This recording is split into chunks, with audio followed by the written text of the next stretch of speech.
Welcome in. First to the floor, instant reaction. Ben Vallis here, along with Jake Eisenberg, Sam LaFrance. Guys, the OKC Thunder are NBA champs. Our Pacers bros now start the long Achilles recovery road along with us. And the NBA season is over. Jake, Sam, how we doing? Wow. How are we doing? That's a loaded question, it feels like, at this moment. Ended up being a pretty good game. The Pacers were up at halftime despite Halliburton tearing his Achilles.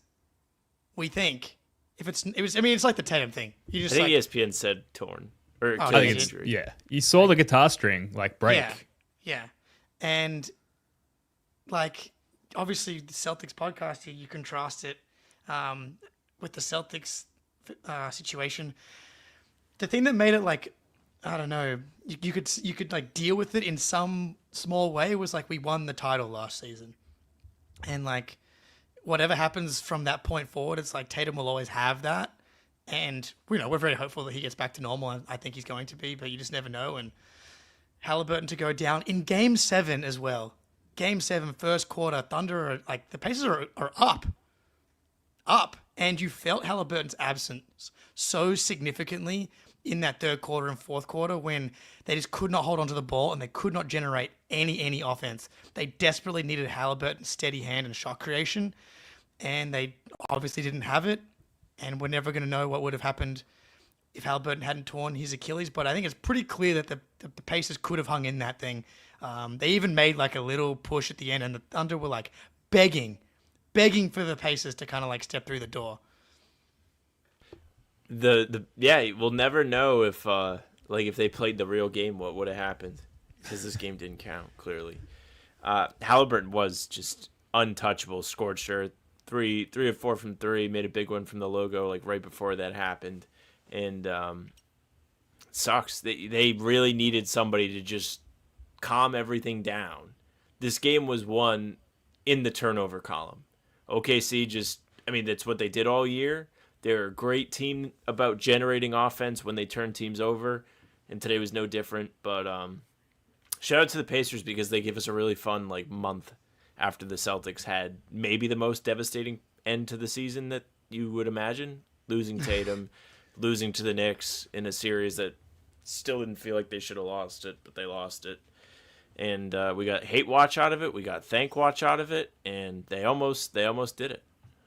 Yeah, unbelievable content run by the Indiana Pacers, extending the season to the maximum possible time. Very, very thankful for that for the remainder of my life. Yeah. We will get to the extended Pacers credibility rant, but obviously OKC, the Thunder, second time NBA champs, first time NBA champs. It's going to be interesting to see how they perceive that one. Obviously, having won as the Thunder, the Supersonics once upon a time, and then move that same franchise to Oklahoma City. Are they actually going to perceive that as their second all-time championship, a la NBA Lakers? We'll see. Maybe not the most important story. They don't have it up there in the stadium. They don't count it at all. They shouldn't claim it. They're their city, I not agree. the same name. Yeah, they don't. Not the same colors. Different, and not to mention the Sonics will probably be back in 3 or 4 years too. Yeah, well, take note, Los Angeles Lakers. But look, credit OKC. I think a mate of ours, Joe Titty, coined the phrase a long time ago, games won and lost in the third quarter. And we haven't got the quarter by quarter box score up yet, but I think the Thunder forced something around 8 turnovers in the third quarter. Also some questionable Rick Carlisle lineup decisions in that same quarter with big men of the same initials, which we'll get to as well, Jake. But that third quarter for the Thunder, combination of Indy just kind of letting go of the rope, but the Thunder really put the pressure on there and I think ran away with the game at that point. So the margins when Halliburton went down were so thin. They were thin already, right? Playing Oklahoma City in Oklahoma, they've just been such an outrageous home team, but the Pacers still somehow up at halftime. They came out in that third quarter. They couldn't get a rebound, which is a big part of it, but the refs also got on their knees for Oklahoma City for 4 straight possessions. It was the Shai Gilgeous-Alexander should have been an offensive foul on Nembhard, the Shea carry. They couldn't get a foul call on the other end. It was like three very, very obvious calls that directly led to Oklahoma points or not Indiana points. And it was like, and then from there, Sam, you said it on the playback stream, it bought the Thunder like this 9 to 11 point cushion, and it felt like the rest of the Thunder team just relaxed. I felt like they could finally exhale, and they looked more like themselves, and they turned into that wrecking ball of a defense that just turns you over and over again. And that was where it was lost 34-20 in the third quarter. And man, but then there was a flicker of hope in the form of TJ McConnell off the bench again, and he had like 12 straight points. There was a while there where not a single Pacers player scored outside of TJ McConnell for like 14 minutes of game time, it felt like. Also, TJ had like 3 straight layups that he got fouled on, and they just didn't call it. He was getting like pushed in the back, bumped. Like, if he was a superstar, the arm would shoot up in the air so fast by the baseline official that it might fly off of his shoulder rotator cuff. That's like the type of foul love he would have gotten. They really got to unclench, and the question marks about the young guys being ready for a big moment, I think like they're always valid. Like if you're younger than me and you have a chance to try and win an NBA championship, it's going to be hard not to be high strung, be anxious. And you could see it. Like J-Dub gave you nothing in the first half. I know Ben mentioned like the quarter by quarter box scores aren't quite up yet. I guarantee you the numbers aren't pretty for him. The numbers for Chet were pretty brutal all series long. And then once, as you put it, like that 9 to 11 point swing that they had in the third quarter really just let those guys exhale. J-Dub gets going while Spicy P is just inexplicably on the bench as TJ McConnell's out there like trying his best, getting swarmed, getting blitzed. They really needed Siakam's secondary creation or secondary gravity at the very least, where OKC had to respect another guy on the Pacers team, because nobody that wasn't TJ McConnell did anything to earn the Thunder respect today. Yeah, I was really surprised with the offensive rebounding woes to begin the third quarter. Like, Ihart starts the second half on the bench. Caruso comes in. You think, okay, perhaps there's an added rebounding opportunity there for the Pacers. Unfortunately not. Like, Ihart had a great first half as well. Like, I think early the game was like quite close despite Halliburton's departure. And then late in the first, early in the second, the Thunder went to this sort of handoff game with Hartenstein, and he kept like rolling to the rim and getting like super easy, like parading to the rim buckets. And that was like sort of the first run that either team made. I was surprised to not see him start the second half. Even more surprised to see all the offensive boards they gave up, Jake, with him on the bench. That was brutal. It's one of those things in the playoffs where when you give up offensive rebounds, there's very few feeling, especially when it leads to a Lou Dort like shot it into the sky and it goes in somehow. And here it goes, Sam LaFrance. I've been telling him these AirPods are not fit for podcasting headphones. It's just, and look at him now. He's trying to charge one at a time here, probably as he. I can still hear you, fucker. How about that? They work just fine for the podcast. I can hear the rest of my house on this side of my head. So good. But yeah, the offensive rebounds in any game, in a playoff game, in a game 7, the feelings of a shotgun to the chest just get more and more prolific. And when it leads to a Lou Dort late shot clock 40-footer that somehow goes in, the fact that it's Lou Dort, an offensive rebound, and that type of shot, those sorts of feelings in a game 7, I don't envy being a Pacers fan right now. Like, we've gone through our own mourning period with the Celtics this season, but I think Pacers fans have to be like pretty distraught right now, and like that little stretch right there with those offensive rebounds. Like the turnovers, you almost bake it in to some extent. Like the Pacers survived the turnovers in game 1, and like if you take out those offensive rebounds, like it's probably like a 6 or 7 point game in the fourth quarter. Obviously, you want to not have 30 points off turnovers. That's a tough way to win the game. But like the Oklahoma City Thunder are not a bruising, rebounding team. So if you're adding that on top of like the Thunder, it's like the Mitchell Robinson thing. You kind of just got to bake in he's going to have 5 offensive rebounds. You can say in the meetings, like, stop him from getting rebounds, but it's like saying stop Steph Curry from shooting threes. Like there are these guys in the NBA that do what they do, and the Thunder's superpower was their ability to turn teams over this year. And more often than not, especially at home, they're going to be able to do that. You cannot add offensive rebounds on top of that to give them additional possessions. And that was the death knell, essentially, and they couldn't really recover from there. Yeah, they had like Miles Turner, Tony Bradley, Thomas Bryant. Tommy B, kinda, Tony B. Out there trying their best. And then it went so poorly that in the fourth quarter, Rick Carlisle was just like, you know what? Pascal, go ahead and try and box out Hardenstein. And, like, the game was over, but it wasn't over because they were kind of doing that thing where they might come back. And they just gave up a couple big offensive rebounds because they had Siakam trying to do everything possible to box out Hardenstein. And, like, Lou Dort was sneaking in there. And credit to the Thunder guys because they kept crashing, weren't giving up on the plays. Like, as much as the third quarter was annoying, right? Like, they turned the ball over a fuck ton. Like, they missed Halliburton. It was so clear that Dagnall ripped those guys, or maybe he was really nice to them. He said something that flipped a switch for the Thunder players. Like, he was just like, hey, like, this is the last game we're going to play, and if we don't win it, we're not a champion. And they bought in. They were just defending with their heads cut off like demons. They came out in the second half and just took this game from the Pacers and really just reminded themselves that they were more talented. Like, that kind of felt like what it was. Yeah. Credit to the Thunder. Credit to their home fans as well. Like the arena was absolutely like going off tonight. Before we get, I know the news is coming in that SGA has won Finals MVP, and I know we've got some like pro Tatum agenda propaganda stuff that we're going to weave that into. Jake, you've been cooking up for us. I need to make sure that we put enough emphasis on amidst the turnover disparity, and it was 21-8. In turnovers, and obviously the points off turnovers for OKC as well.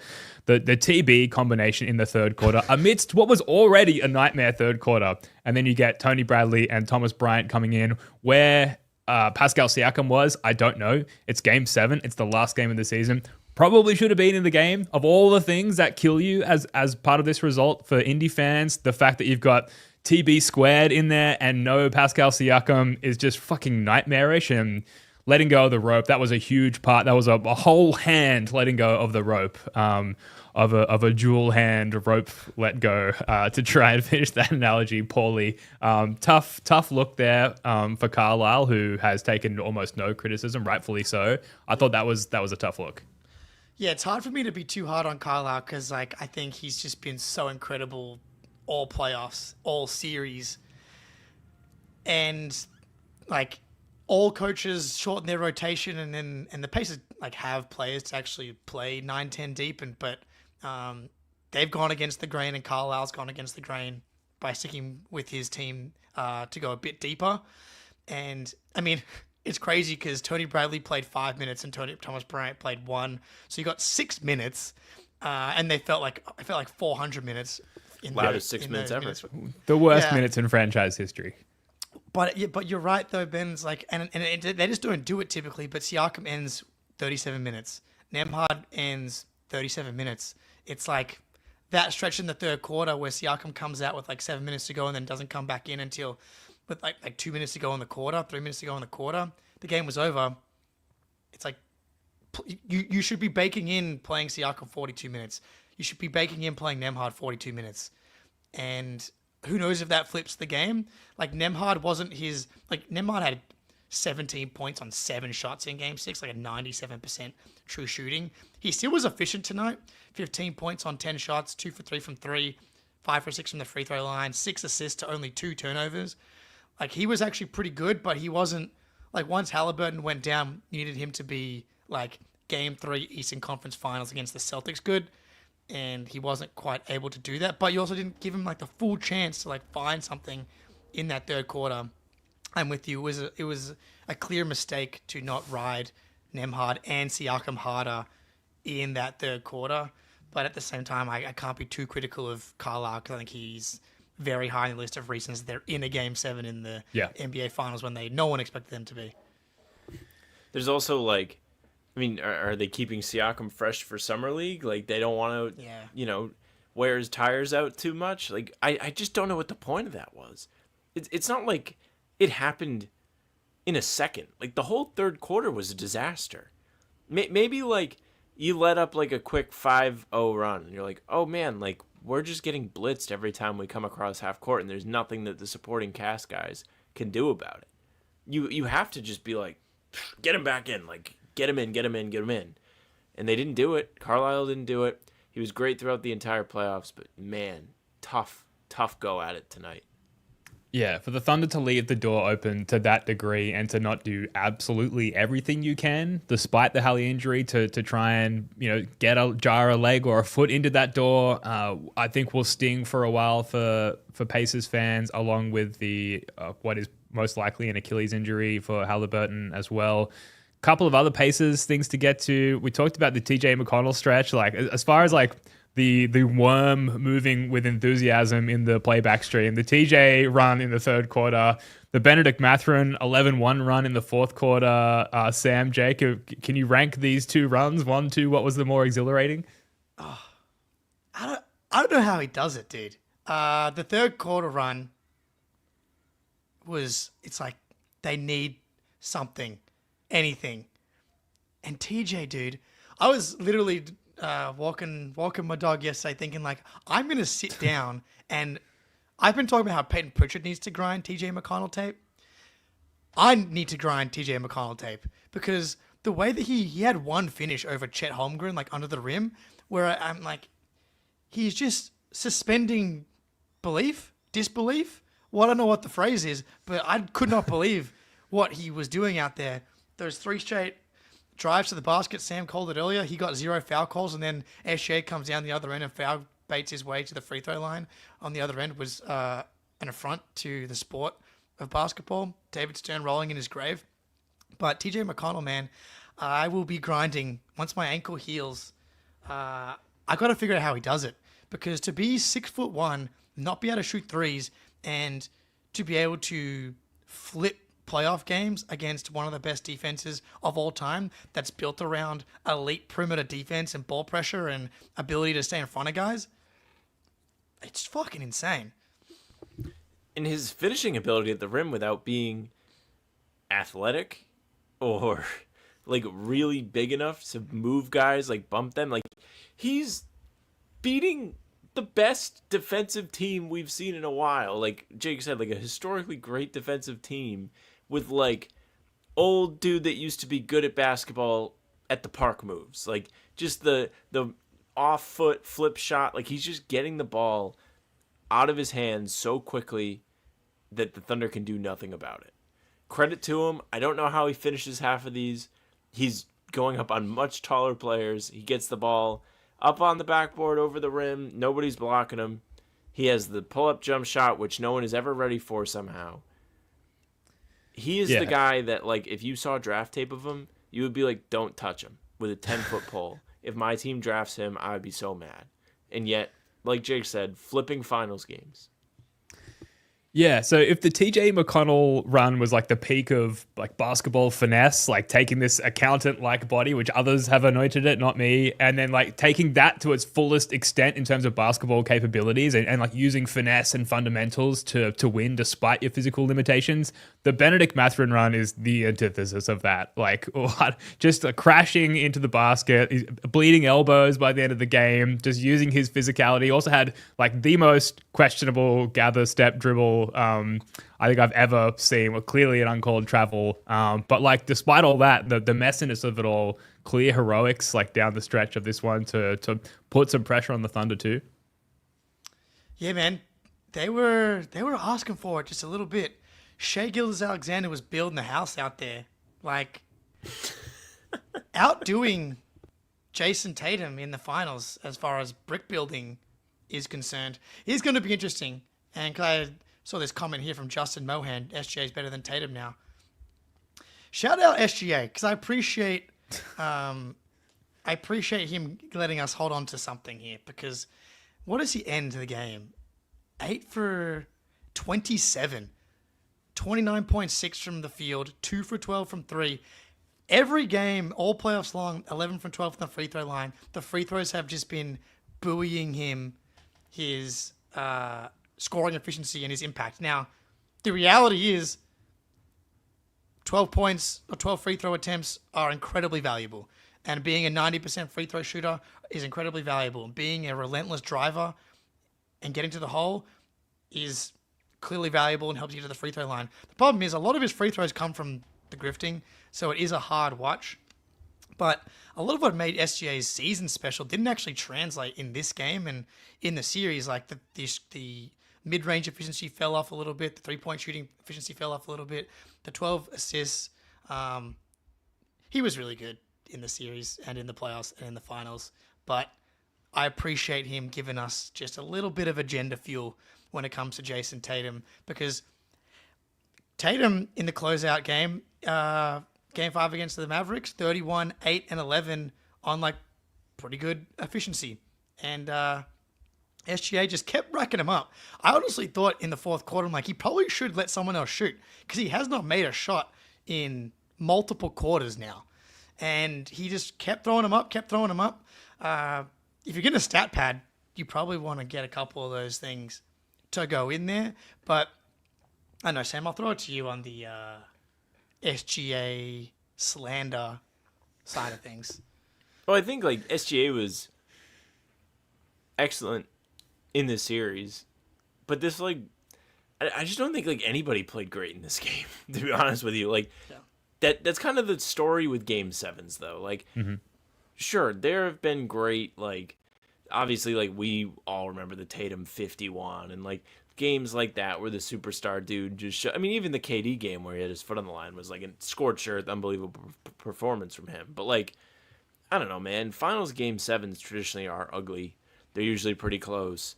Like the 2010 one, like Kobe didn't shoot particularly well at all and just decided to rebound the fuck out of the ball. Like, I don't think he was great, but he did a good job of controlling the game and like doing what he does, getting to the free throw line as you mentioned. But he deserves the MVP. He deserves all the praise and everything. He had a tremendous season. Like, I don't think you should take that away. And I don't particularly think he was boring. Like, he made really tough shots at the beginning of this game to kind of, like, help the Thunder get out the box. Because as much as, like, I can sit here and be like, I didn't think he was tremendous today, the rest of the guys were really not good until the lead got big. And he needed to be the driving force behind them staying in that game, despite all of the things that happened in the first half negatively for the Pacers. Like, Pacers up 1 at half. If Shai doesn't start well, that lead's bigger, the buttholes are tighter, and maybe this outcome is a little different. But no, he did a good job. He got to his spots and buried the middies, so respect. Yeah, he also has one of the more memorable moments of the series for me, which is Game 4. To prevent them from falling into a 3-1 hole, he has that like pull-up three and then the fall-away baseline two under duress to basically win the game and save the series, which has now ended up being a championship-winning series for the Thunder. So like you have moments like that. You know, he was like he had a tough efficiency night tonight, but he felt in control for a lot of it. And it was interesting watching him through the lens of like a Tatum admirer, where a lot of people who play that role on their team, like the guy, end up taking just a lot of those end of shot clock, like end of possession shots that are not from a good foundation from an efficiency standpoint, and therefore are more likely to miss than others. So I think watching that from a more neutral perspective, I was able to appreciate how you can end a game while still feeling like you're in control of it while putting up sort of inefficient numbers as well. So it gave me more SGA admiration. It gave me more Tatum admiration as well, because when I'm watching Tatum, I'm freaking out constantly, and not just about the game in question, but about the narrative in question as well. And to watch it from a neutral perspective and SGA essentially playing the same role, doing the same things, it just made me admire them both in the end. Yeah, I think what's just frustrating as a Celtics fan is that I agree that SGA played well despite the bad shooting night. Like, generating shots, because like no one else could do anything. To Sam's point, like J-Dub was a mess. At least SGA was able to get looks. Obviously, you want him to make more of them. But that's the reality of being a number one guy. Sometimes in round 4 of this war of attrition that is the NBA, everyone's legs are dead. Everyone's buttholes are tight. You just need someone to take some of these shots. He had the 12 assists. He thought he played okay defense. I didn't think his defense today was anywhere near as good as some other games that he played, like in Game 4 of this series and Game 5 of this series. But that's what's interesting about this Thunder team in particular is that, like, their best player is their team, in that their best player is their ability, like their superpower is that turnovers that I talked about earlier. That's what makes them so fucking hard to beat. And that is what papers over some of the offensive deficiencies in the half court of this team, is that when you're turning teams over 15 to 20 times, you're getting all these transition opportunities, you're getting these wide open dunks. One, that gives you points, easy points, but two, it makes everybody feel good. And it gets that crowd going fucking insane at Oklahoma, and it creates this avalanche effect for the team where everybody can get more comfortable. And that's why it's like, it's different in that way. Whereas the Celtics last year, they didn't have, like, it wasn't like their defense was really good, but they didn't do that. Their superpower was honestly, like, they had a variety of superpowers, but their superpower was also just like, by the way, Drew Holiday can give you 25 tonight. Derek White might hit 9 threes. Jason Tatum can go for 40. Jaylen Brown can carry us offensively for multiple possessions, multiple quarters, multiple halves. That team was just more balanced offensively and a much better offensive team. Whereas this Oklahoma City team was just like, this defense, we will win us game after game after game after game. And if you're not ready to hold onto the ball, you don't really have a chance of beating us.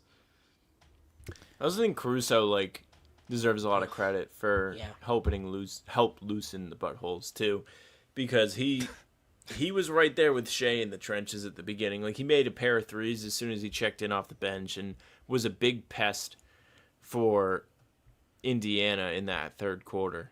But you know, like, they got really gritty performances from guys like Dort, Caruso, just hitting the offensive glass and making things more difficult in the Pacers, because those stops didn't come super often in this game. Like, despite the poor numbers for just about everybody. Actually, you know what?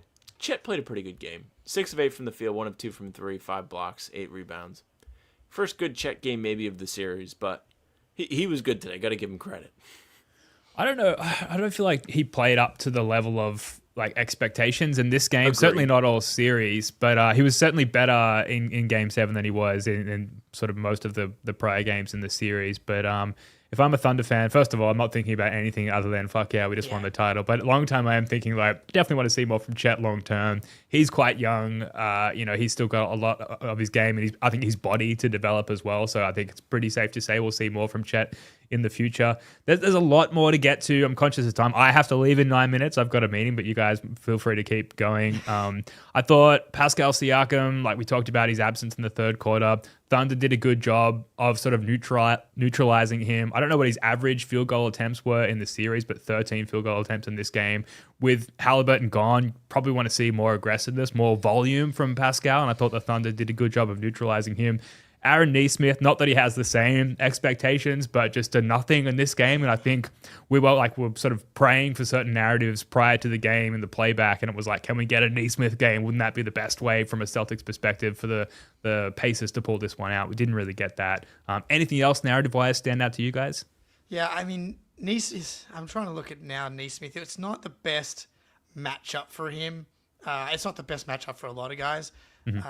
Just because he's not really, like, he's a shoot. He can kind of dribble. He can drive closeouts and make some simple reads. But in a game like today where you don't have Halliburton, it's like, can someone like make a play off the dribble?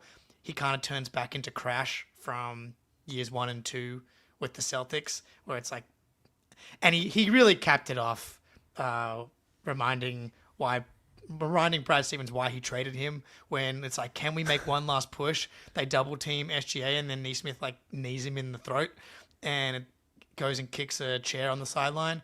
And I was like, you probably just needed to send a normal double team and not just launch your body at the head of SGA, sending him to the free throw line.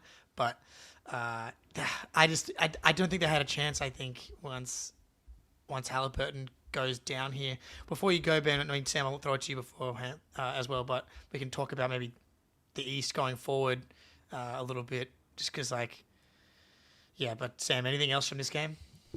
Miles Turner, what does he do?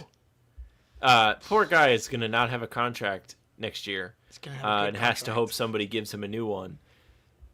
Tough series for Miles Turner. Tough game for Miles Turner. Not my favorite player in this series, and I picked him today, had faith that maybe water would find its level. Really wasn't fantastic. And it's his fault that we had to see TB squared and then eventually small ball 5 Spicy P. So shout out to him. Glad he never got traded to the Celtics. It's like, on one hand, did he cost himself money? On the other hand, weak free agency class. He had some good defensive moments.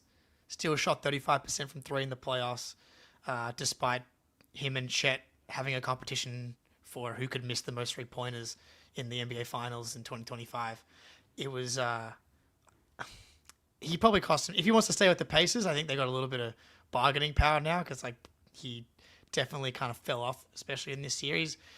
Yeah, it was brutal. They're in the negotiations with Miles Turner, and they just kind of like keep looking at their empty trophy case. It's just highlight after low light after low light of also 3-point shots. How bad is Game 4 now? Kind of sucks. If you really mean, if you win Game 4, Halliburton's playing next season.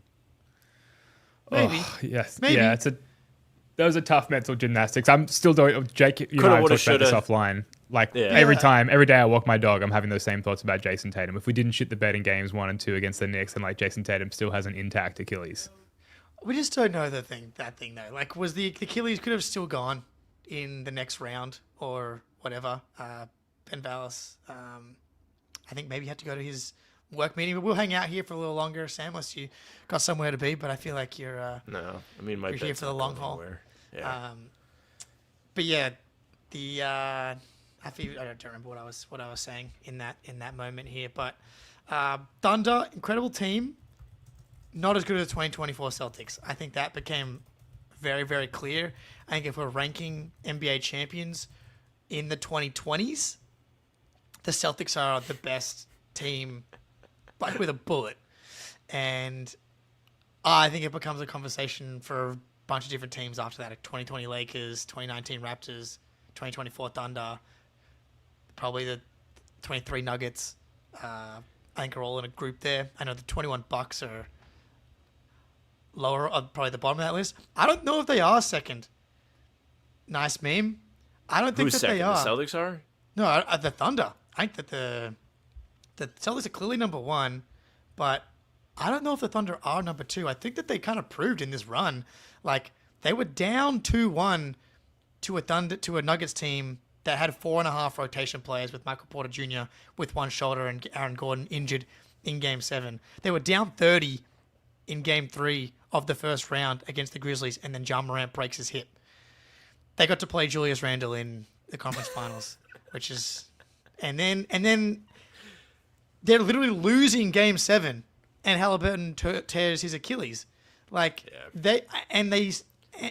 so I think that they proved to me like they weren't that dominant. They were not as good as their record said they were, and the net rating said they were in the regular season. I think that's very, very clear now. I don't know. I'm like so lame. I don't really like read into all like that stuff. Like they have the trophy, and I think they're good, and they won all the games. They won 68 games. They had a good net rating. Like they didn't have the greatest playoff run ever, but like I don't know. Do we all think like the 2008 Celtics suck? I don't think so. No. Like, but they're not. Maybe Twitter does because they hate them. They're like they milked that ring. Did you see the tweet about the Knicks fan that was like 2024 Celtics milked the ring? Yeah, like, yeah. Well, when you tweeted that, they were still reigning champions. They were like, still what do you champions. want out of them? Yeah. I think just when it comes to like the 24 Celtics and the 25 Thunder in particular, both teams had like very historic indicators, whether it was the net rating, the home records, the 16-3 run that the Celtics went through last playoffs. Like they didn't quite jump into because they lost Game 4, the Celtics. They didn't quite jump into like the statistically. I never really believed that the Celtics were on the same level as the 90s Bulls or the 85-86 Celtics or the 17 Warriors. I didn't think they were in that category, but I do think that they are in that next group. Like that tier 2, and so when you're trying to, and if you're not someone who likes to opt into some of these like historical arguments, then whatever, then that's totally fair. But like if you're trying to compare eras and title teams. Like the 2024 Celtics are whooping the '08 Celtics, in my opinion. Yeah, probably. I mean, the game's different and everything. Like, I don't know. They just play a different style. I think if you want to think about last year's playoff run, I'm happy it happened the way it did, but it was like boring in a good way. Like, that's a good thing for the 2024 Celtics, right? Like, they didn't play Game 6. It was like still panic alarms, I guess, every time they lost the Game 2, right? Like, I remember being mad as fuck. I might have even been on first the floor that night with you guys, mad as fuck that they lost Game 2 to Miami. Probably. But, like, I think they did a great job of just, like, taking care of business. Like, it was fantastic. And I think the rest of these teams didn't quite have that luxury. Like, Thunder played 2 Game 7s, really entertaining playoff run. 2020 Lakers, I don't really remember what their route was. I don't care. They didn't play in front of fans. Even though I will say the bubble was a lot of fun. I stumbled upon, like, a YouTube video that, like, recapped it the other day. I obviously stopped watching when things started to go poorly for the Celtics, but the first 2 rounds were really fun. Like, that was awesome. And there was nothing else happening. I posted a video of Game 3 against the Heat in the conference finals. Jalen and Jason had this awesome game. It's such a weird thing to go back and watch with no crowd noise. But it was so fun. Because at the time it was, yeah. Like, during COVID, I was watching playoff games and then going to the casino because there was nothing else open. I would go to the casino, play like 2 minutes, win $50 and leave. I was up like $400 in a week just because, like, I was just going so often. I was like, fuck, man, I'll go to the casino and leave. Like, I wasn't like, oh, I got to make my time's worth. No. 2021 Bucks lost to the Hawks in the conference finals, I think twice, and also almost lost in 7. They went down 2-0 to a good team. Suns, yeah. They went down 2-0. I do think there's like something to like the resiliency of coming back though. Like if you're thinking of measurables, but also not having to come back is a flex. That's the thing. All the best teams have boring playoff runs. The KD Warriors went 16-1 and 16-2, whatever it was. The Shaq and Kobe Lakers blitzed the playoffs. Like all the greatest teams, for the most part, like don't have exciting playoff runs. I suppose that Celtics team should be like talked about like that because they were very good in the regular season and then they dominated in the playoffs. But it goes back to the narrative thing about what's frustrating for Celtics fans is that like everyone's always trying to discredit Tatum and discredit the Celtics, and one of the main talking points was like it's an injury ring last year, right? And like that's part of every champion's story one way or another when it comes down to luck. That's a little bit, but it's like, you know, the Celtics were up 2-1 when Donovan Mitchell got injured. The Celtics were up 1-0 and up 10 when Halliburton got injured in Game 2 of the Eastern Conference Finals. Like, the same narrative just don't seem to be applied evenly. Like, I think that the Thunder shouldn't be dinged for the injuries. The same could be said for the Pacers. They got to play the Bucks without Dame, basically. The Cavs are sitting here being like, we were missing Garland and Mobley in Game 2.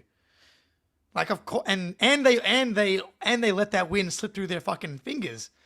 Like, so I feel a certain kind of way about injuries. And I'm only talking about it because the Cavs thing. I feel this way when you have the hospital Celtics on the floor. If you're in the game, fucking win it.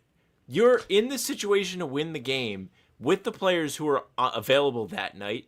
In that game too, that was maybe their best game of the series, other than the one they won. Like, I'm sorry, I don't want to fucking hear about it. I don't. Like, I agree. Yeah. The injuries thing is whatever. I don't know. Like, I think injuries are a better argument for losing than winning. Like, I don't care about the Pacers' performance in this playoff run. I think just adds to the value of the championship run last year for Boston. Like, if you want to talk about it in that respect, because they were the most fun team and well-liked team, and the Celtics basically took care of them with the same roster minus Benny Cheekbones. Benny Hot Cheeks. And no Halliburton 3 and 4. Yeah, Benny. No Mathurin. But that series, like, Andrew Nembhard played like the best version of Kyrie Irving, like 2015, 16. He really did, yes. Kyrie Irving, like, I went back and watched Game 3 just the other day, and it's like, you watch it and you don't even understand how the Celtics won the game because the Pacers didn't choke. They kept making plays. The Celtics just became like literally unstoppable during their comeback. Like Nemhard had 32 points on 63% true shooting, 9 assists. Like he couldn't miss. Siakam and TJ were incredible. Just I think that every champion you can play the asterisk game with. The 2019 Raptors lose KD and Klay Thompson. Like the list is endless. Bill Simmons has every Celtics championship, and the reason they didn't win due to injury, like ready to go, right? The 2022 finals for the Celtics, Robert Williams. I think I've mentioned this on the pod recently. Like Draymond Green was asked about this when they got eliminated by the Timberwolves. Like, does it hurt knowing that maybe you could have won the series and made a push with Steph Curry going down? And he's like, this is just part of the game. Sometimes it helps you, sometimes it hurts you. And he talks about their first title they won when Kyrie and Kevin Love go down. And he mentioned Robert Williams in their 2022 chip. It's like, and we were able to, Robert Williams got injured in that run. It's just like, sometimes it goes your way, sometimes it doesn't. I think it's funny. I think the players think about it way less than like fans do, because they understand how hard it is to win. And the reality of playing the sport is just like, sometimes guys get injured, and that's just how it goes. Winning the championship is winning the championship. Putting yourself in position to make the finals, make the conference finals, that's what you have to do. That's why like Tom Brady was so incredible. It's like he gave you a chance to be in the mix for Super Bowl every year just by being there. And if you're not there, then if you're not a top seed, then you don't have a chance to actually win this thing. Yeah, I'm just so curious to see what it's going to be like next year. Yeah. Where, I mean, the Pacers were, well, you listened to the Simmons stuff, and Simmons was like, who would you rather be than the Pacers in the East? Wait, hold that thought, Sam LaFrance. We're going to talk big picture right after this. And if I can remember where the button is, here it is. Prize Picks time. NBA Finals are over. Our Indiana Pacers, sadly, are not hosting the Larry O'Brien. Shai over on points, more on points, worked for me one last time, I think, today. 29 today. I think we're going to be pivoting to the WNBA as we go forward. We're going to be the Indiana Fever, Indiana Pacers, Indiana Celtics, the Boston Pacers, the Boston Fever, Caitlin Clark assists, Caitlin Clark points. We're going to be going more on those as we go forward here. Maybe doing some streaming of the WNBA as we go forward here as well. Download the app today. Use code CLNS to get $50 instantly after you play your first $5 lineup. Download the app today. Use code CLNS to get $50 instantly after you play your first $5 lineup. Prize Picks. Run your game. Big picture, Sam. The Eastern Conference has already been described as somewhat desolate going into next season, especially due to Cooper Flagg being drafted to the West. Jason Tatum's Achilles injury. Talent just seems to be accumulating in the opposing conference, and now Tyrese Halliburton's Achilles pops, and I think the Pacers are going to still be competent next year, just because we saw it tonight. They were still pretty good. But obviously they're not going to... man, it's brutal. Like, there's like a semblance of hope that Tatum survives, but that like comes back for the end of the season.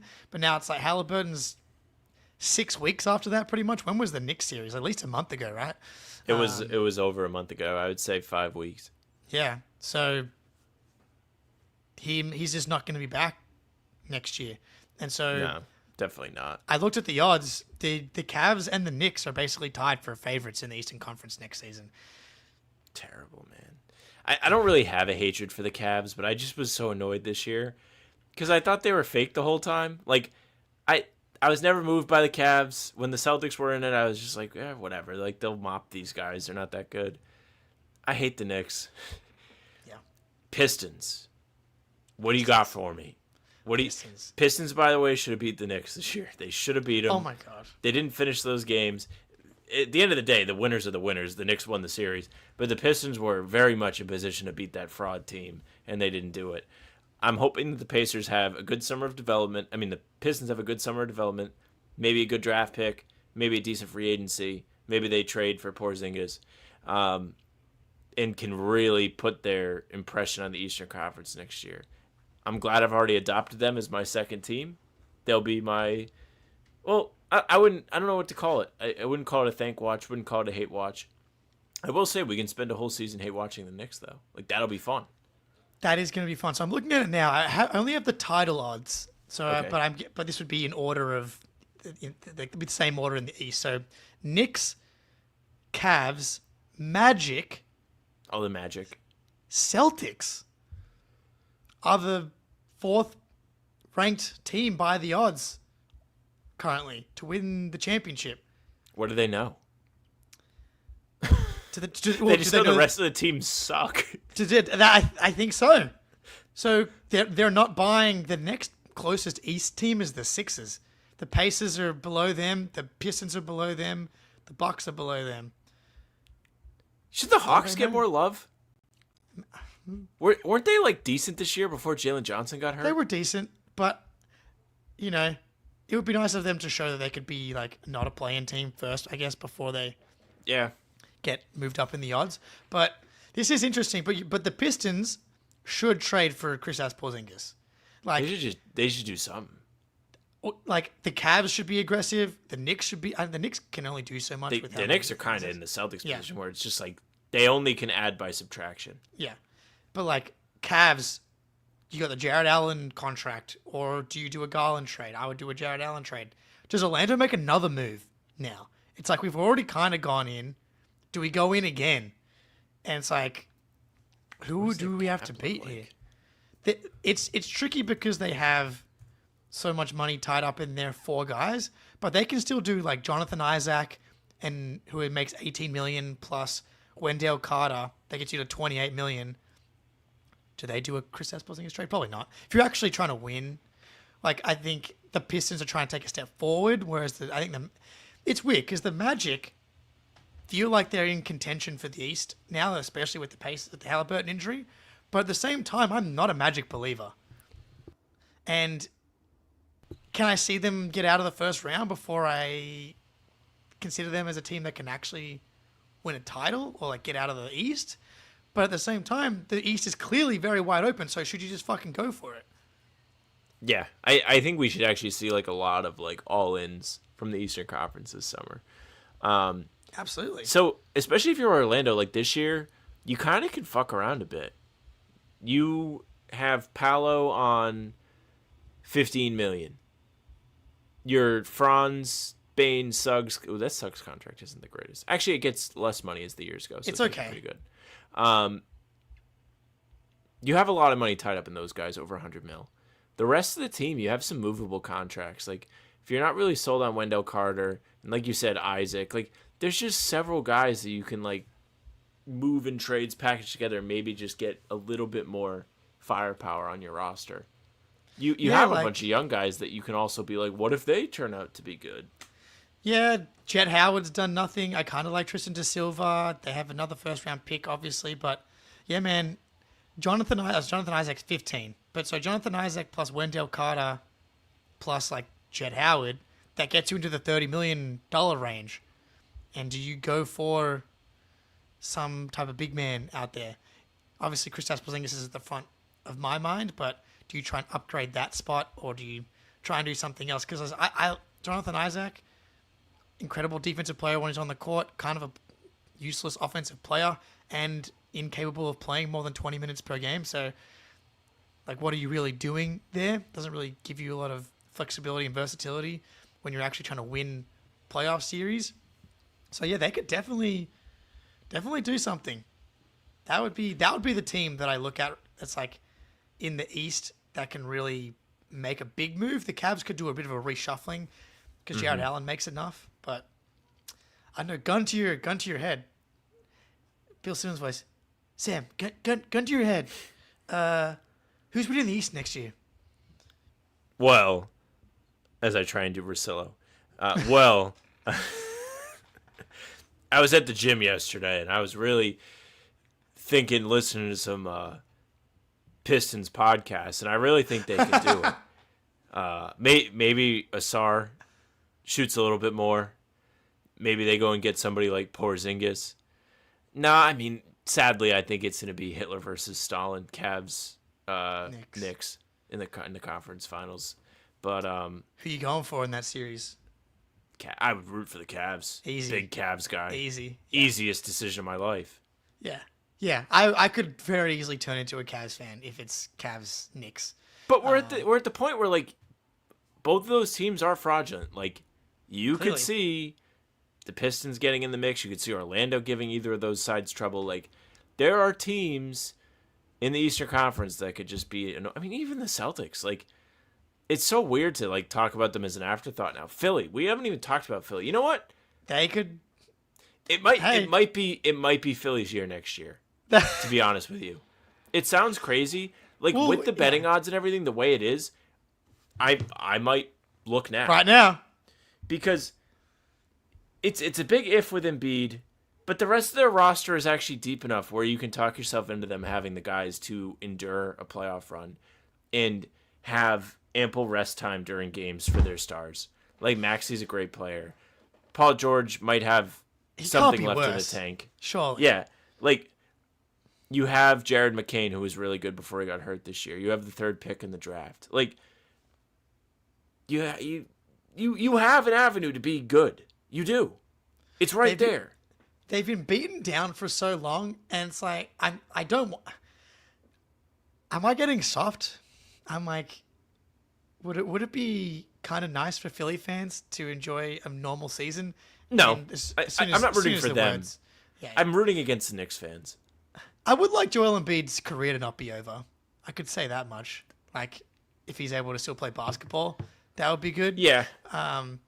But I definitely don't want to see them win. I would like to see them lose in the second round again. That's typically...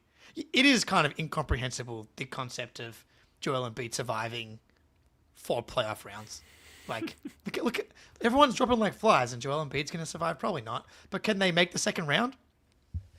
As that's like their ceiling? That would be... I feel like Philly fans might actually take that, considering how insanely bad things have gone. I think the Celtics need to be very careful with where they land in the seeding. Like, you actually, like, need to make sure you don't lose to Philly if it's going to be, like, a year where you don't go deep in the playoffs. Like, maybe don't lose to the Knicks. If you lose to the Cavs, whatever. Like, I don't have, like, real beef with them. If it's, like, the Pistons, I can, like, be happy about it. Live with like, that. Well, all right, like, I'll root for the Pistons. Like, they'll be my team. Please don't lose to New York or Philly. It definitely does. Does it lend more credence now to, like...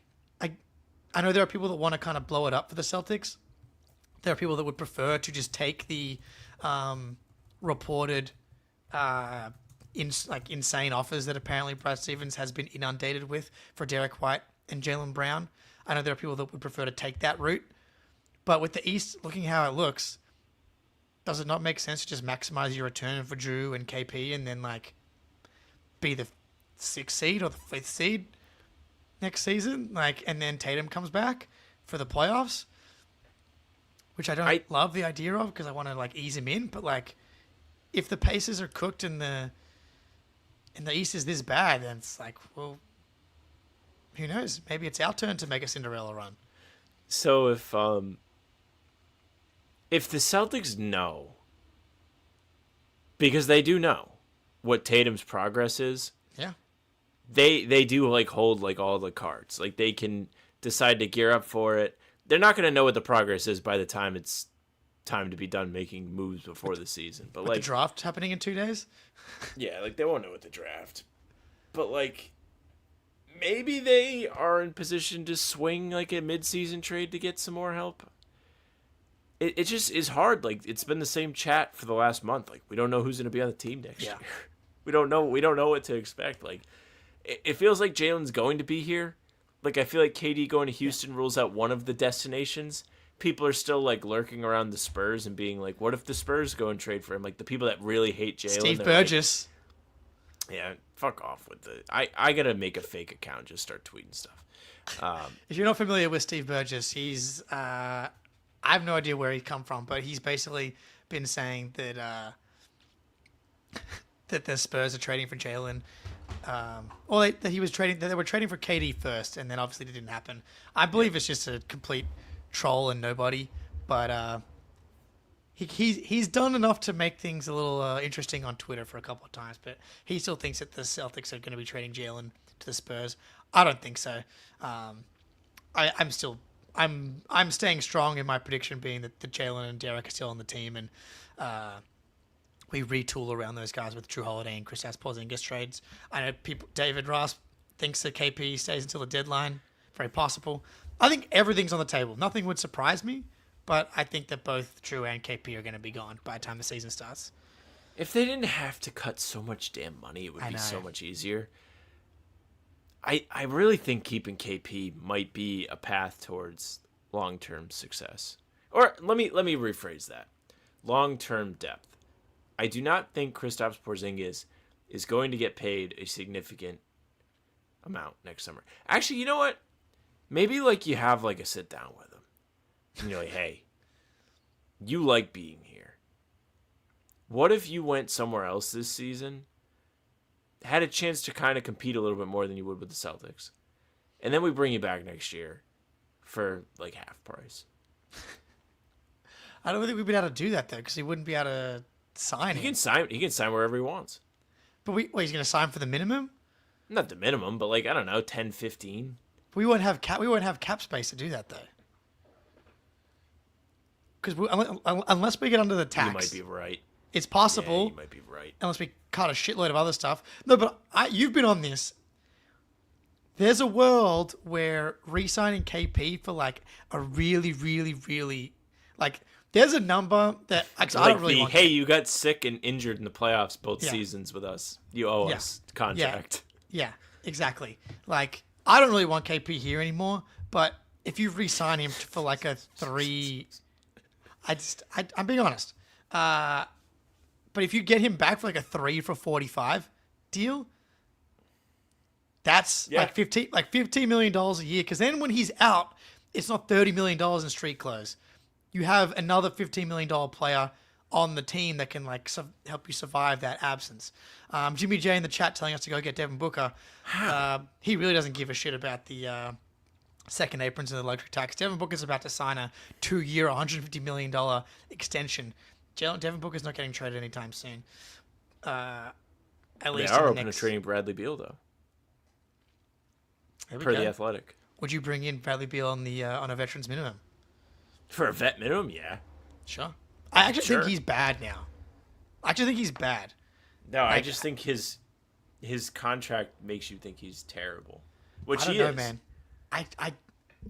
Who's a better player, Peyton Pritchard or Bradley Beal? I admittedly didn't watch a lot of Suns games this year. Yeah, he also didn't play in a lot of Suns games this year. Yeah. Yeah, he against the Celtics, I'm pretty sure he had like a 1-point game. So I can't be like, he's definitely better than Pritchard. But I think if he was making like $10 million a year, there would be a lot different of an outlook on Bradley Beal. I do think there's a world where he can probably find a little rotation role still. But I also think he hates it in Phoenix, and Phoenix hates him. So that probably doesn't make him play better. He stinks defensively. Peyton Pritchard's become like a good defender. I think that like Peyton might just be better than him now. Actually, especially going into next season too. Like, because Beal is just been racking up injuries for the past 5 years. He's turned 32 in like 2 weeks. Like, yeah. Jimmy J, you trade Jalen for Booker. Not for me, personally. I don't get the Jalen hate, man. I really don't. I don't get it either. I don't get it. People just want to see change. Yeah. They're just bored. Yeah. The team was good for too long. Get rid of one of the guys that helped it be good. Like, does Booker bear no responsibility for the Suns being a fucking shit show for the entirety of his career outside of 2 seasons? There's also something to this, like, how much do you think you're getting for post-knee surgery Jalen right now? Yeah. Like, do you think the team's, like, think about how you feel about Jaylen Brown. Yeah. Like, do you think they're like, oh, we, like, can't wait to get this guy that just had his knee operated on? No. Yeah. They're not. Jimmy J, you can line up all of Kevin Durant's, Devin Booker's, and Bradley Beal's counting numbers. All of them had 60+% true shooting, great scoring efficiency. Kevin Durant, 27, whatever. Disaster. Did fucking nothing to help you The rest win of the team basketball games. sucks, in fairness. Because of their contracts. Dude. If you got 3 guys that are putting up like 25, 20 plus points on good efficiency, these all-star type guys. Let's see you win some basketball games. They all missed like a good amount of time too, right? Like they weren't all playing at the same time. Like the team Booker's stinks. fault. How about he's not a dog. Jaylen Brown's a fucking dog. Yeah. And you can't appreciate that Jaylen Brown is like a proven playoff player at this point, and a huge key to why the Celtics have been good through all of these runs over the past 8 years because of his not only his offensive versatility, his defensive versatility. Much better defender than Devin Booker, better rebounder. Devin Booker cannot consistently run a team either. Yeah, love Jaylen. Time for dislike change. Jaylen? We literally won I just don't get it. We literally won the title last season. Is it because it's like easy to see him like fall down and lose the ball, and like that's just burned into people's brains? Yeah. Like I truly don't understand. Like I think that's it. Is that the mistakes are louder? And I don't think I truly don't think Jaylen had a good season at all. Like he was fine. Thought the end of it was a joke. Felt like he was trying to get in all NBA when he clearly just wasn't going to be selected if he played enough games. And he had a knee problem for the better part of the back half. Like, of course he wasn't good. Yeah. But he's really good and plays defense and was a big part of why they were so dominant in the playoffs last year. Because if you guys are on Twitter or wherever, you've heard about how terrible Tatum was. Somebody had to be good, right? Yeah. Someone must be good on the Celtics at some point. I'm not sure how they keep winning all these games unless their best players are actually good at basketball. But yeah, also, it doesn't make any sense. Like, you're in the same spot. If you swap out Jaylen for Booker, they're the similar tier player. I like the guy that won Finals MVP on my team, personally. Booker's never like played on a good team when Chris Paul isn't there. So if you want to talk about his playmaking, like, yeah, why do you think the needle was moved when Chris Paul was there, and then all of a sudden when he was gone, they weren't like really that competitive anymore? It's not rocket science. Yeah. I think Booker. I'm not sure. Jimmy J clearly overrating him in the chat here. So much of the Celtics' success is built on the fact they've got 2 6'7" to 6'9", hyper strong, athletic forwards that can do things with the ball and be off the ball and guard up and down defensively. It's been like the recipe to their success for 8 years now, and the reason that the Boston Celtics have won more playoff games than any other team in the NBA. But yeah. I don't care if I say Brown's better. You're not getting more back for Jaylen Brown for Devin Booker because the Suns value Devin Booker higher and the Celtics value Jaylen Brown higher. I haven't even looked at their contract numbers. I don't think it really works. Yeah, I don't even know if it counts. Also, I don't want to fucking pay Devin Booker a supermax that's going to be more expensive than Jaylen Brown's because Jaylen Brown's already overpaid and Devin Booker's going to be very overpaid as well. But it's going to be more expensive because he's going to be signing a contract sooner or more recently. Anyway, Sam, it's been a pleasure. I think we should probably call it here. Jimmy J, appreciate you giving us some late episode content here. Devin Booker, Jaylen Brown stuff. But yeah, I just don't believe that people watched. I mean, Sam admittedly didn't watch a ton of Suns games. No, I don't think people watched a ton of Phoenix Suns games this season either. It's on quite late, and I watched some of them because it's not late here. And he quit. He quit on a lot of games this season. Sam, hey, what's coming up for How About Them Celtics over the next couple of days? We'll have more draft videos up until the draft. I don't know if we're doing anything for the draft because I think Jack might go to the Auerbach Center, so we're not going to stream from there. So if you guys are doing anything, hey, hop on. Crash if the door's open. Absolutely. And then we will be doing Summer League preview stuff, but pod will be out Tuesday. Jack and I will record a big one tomorrow. It's all happening, man. Draft in 2 days. Summer League, I believe, Vegas starts with 10th of July. 10th. Yeah. I'm excited. It doesn't stop. I look forward to the Drew Holiday for Daniel Gafford trade that's going to be happening while I'm asleep tonight. We didn't get to the Kevin Durant trade.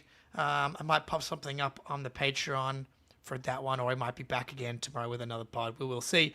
Everybody, it's been a pleasure. Congratulations to the Oklahoma City Thunder. Condolences to Pacers fans. I mean, you can't really draw up a more brutal way to end your season after what was a dream run through the playoffs.